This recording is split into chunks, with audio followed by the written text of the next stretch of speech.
the one that calls himself Obi Aguocha, a whole member, House of Representatives, is telling you that it's because he's Igbo. Don't you know that any backlash that will come from any outsider not sympathetic to Nnamdi Kanu, you are now directing the anger to Igbo, which it shouldn't be. And on what again? The author of lies. Lies from the pit of hell.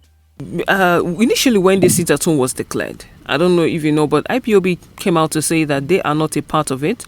But regardless of what they said and them distancing themselves from the sit-at-home, it continued and it was being enforced at the time. Nnamdi Kanu also said in that letter, and even before he made the comments that you referenced, that he is not in support of it.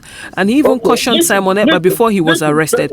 Now, okay, let me land. All right. So the crux of the matter, or the question for a lot of people, is this. I mean, anybody could have capitalized on the situation. And while you're trying to answer that question, just hold that with one hand. Second one is this, right?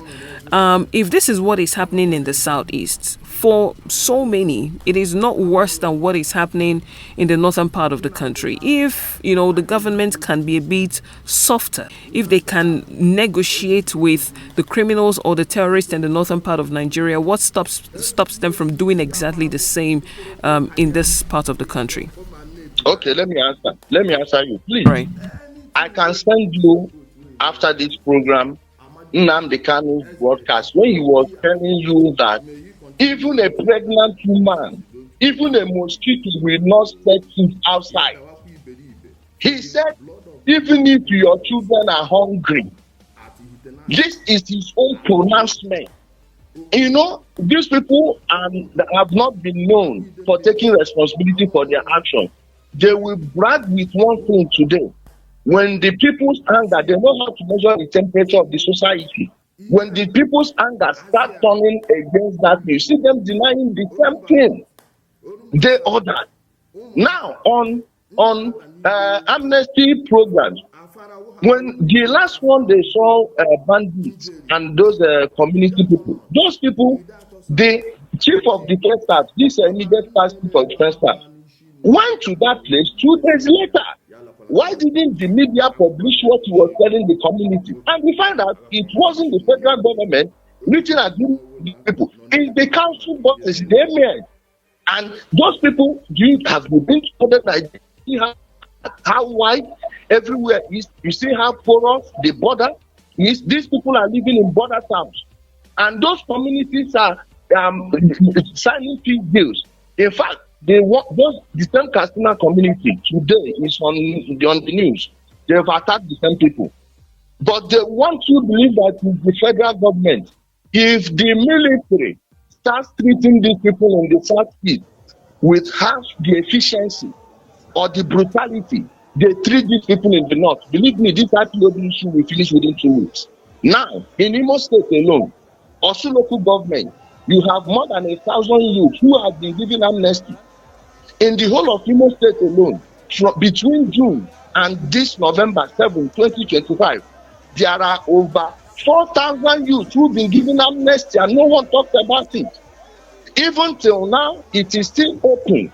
Anybody that will surrender his weapon will be forgiven. This is the offer that is everywhere. I'm sure the Honorable, His Excellency, Peter Mba of Enugu State has the same program. In Anambra State, they did it. Most of these Agune Chamber guys used to be ESN. So we did this thing in the Southeast too. All right. You will not tell me that last month they jailed 2 Ansaru leaders, 15 years each, and they didn't do 5% of what Nnamdi Kanu did. Now, even if the Northerners, let's assume the Northerners want to leave their criminals, you are telling me that I should leave the person responsible for the destruction of my own region? Okay. Are our people really serious? All right. Now, the matter is in court, right? Are you satisfied with the way the matter has been going so far? Do you think the federal government has been able to collate enough evidence? Do you think what they presented before the court is substantial enough to prove that Nnamdi Kanu is guilty? You know, if you remember when I started with this question, I asked you if you have been following the case and the trajectory the case is currently on. Nnamdi Kanu on his own part is saying that there is no existing law in Nigeria that, you know, he can be tried on. Or matter of fact, that the law with which he is being tried is non-existent, right? And you know, some lawyers are actually arguing that he has a point. So I do not know if you think that the Fed, because what you're saying, I mean, any serious government should have data. They should have collated data before even proceeding with this court case. But looking at the 7-count charge against him, because I think on one of my programs I had read it out, how weighty do you think it is? And how do you think it is, you know, weighty or substantial enough to prove that Nnamdi Kanu is guilty? My only problem with this case is how long it's taking to convict him. I blame Bintanyako. One, some of all these frivolous processes they were filing. For instance, how do you go to Umuahia court? The federal high court is one. An existing case before a federal high court in Abuja. You went to Umuahia and you're telling me that on the ground of how they brought him back. Where has that happened before? Now, how long did that process take from filing it and it ending at the Supreme Court? Mind you, after the court of first instance, they had to go to the appeal. After appeal, Supreme Court. There are so many people in prison that are still waiting for their case at the appeal court. 3 years, 4 years now, they've not gotten it. But in 4 years, this guy has been to the Supreme Court 3 times. You see how they were wasting time all along. And I blame the government. As for the weighty, how weighty the case is, it is evidently clear, except you have selective amnesia. And for him to say that there was no law, why do you have the terrorism law? The law you are talking about was repealed. As it was repealed, was it under redundant? No, it was replaced with something else. Why do they always want to do that? People have truth. Like when they want to tell, they tell you that the court of appeal said you should release him. They forgot that the Supreme Court struck it down, and the Supreme Court is the Supreme Court law of the land. Just like this one again, they will give you half truth that they repeat the law. Yes, replace it with something new. You called for the on air. And the funniest thing is that Nnamdi Kanu is the biggest witness against, he's the star witness against Nnamdi Kanu.